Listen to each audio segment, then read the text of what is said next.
At the start of the machine, we have two power unwinds. One for the film, one for the zipper. Very similar in control. The power unwind motor runs the two rollers under here that pull the film.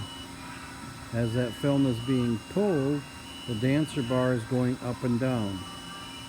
As the dancer bar goes up and down, the sensor here, which is detected, this cam gives 0 to 10 volts back to the VFD that controls this drive. As the dancer bar goes up, the gap between here gets larger and the drive will go faster. As it comes down, the gap gets smaller, it will go slower. This is a one-way clutch. This one-way clutch controls this roller from rolling backwards. It assists pulling the film forward, but stops so the film does not pull backwards. This air cylinder has two sensors, one low sensor and one high sensor. What these are for is if the dancer bar goes too low, it creates a fault, stops the machine. If the dancer bar goes too high, it stops the machine. Similar, the motor for the zipper power unwind has a sensor for low, stops the machine, high, stops the machine. The sensor here is to give you the 0 to 10 volts to make this motor go faster or slower depending on the location of this dancer bar. As this dancer bar comes up, it gets closer to the sensor and will go faster.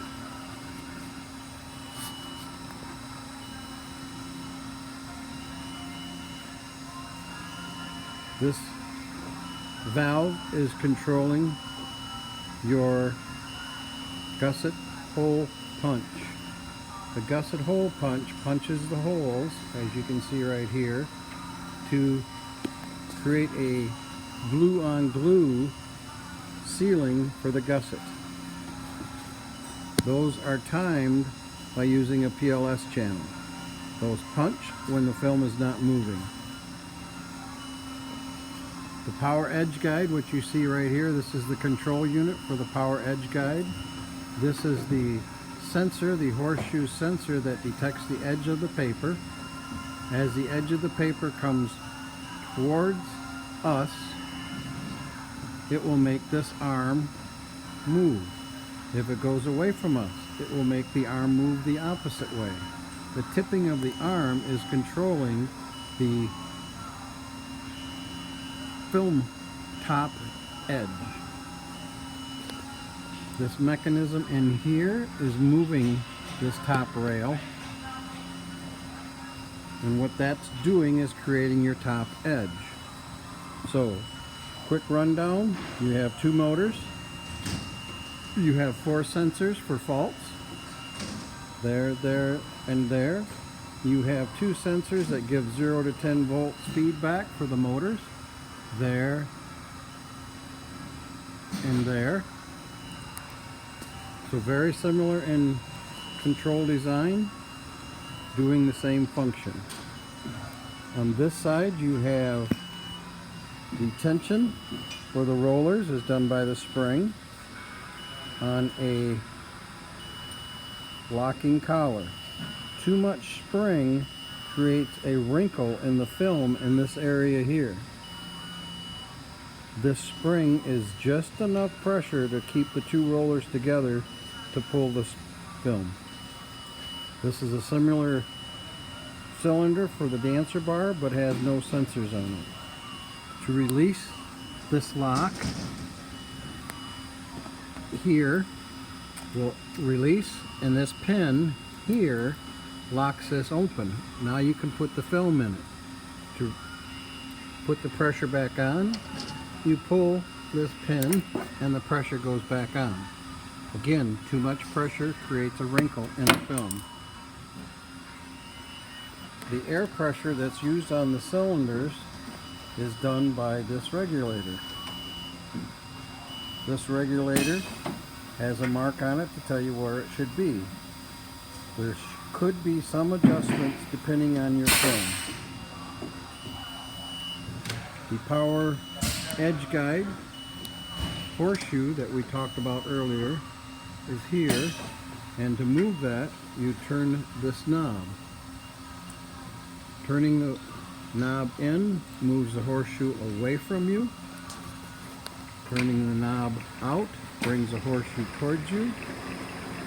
The horseshoe will control the edge of the film, and that controls this edge right here. That's how you keep your top edge straight. Using this sensor with this handle will adjust your film, and which will use this mechanism to tilt this bar to correct the top edge. The printer, as you can see with the green and blue lights on, prints on the material. It has an air regulator also. It needs air to print. And the controller is there to set your print. This adjustment here is to adjust the print on where it goes on the actual film. So this video has gone through your power unwinds, your 4 sensors for faults, your 2 sensors for speeding, your zipper, and your film motors. You have the gusset hole punch. You have the printer. It's air, the printer, and the adjustment.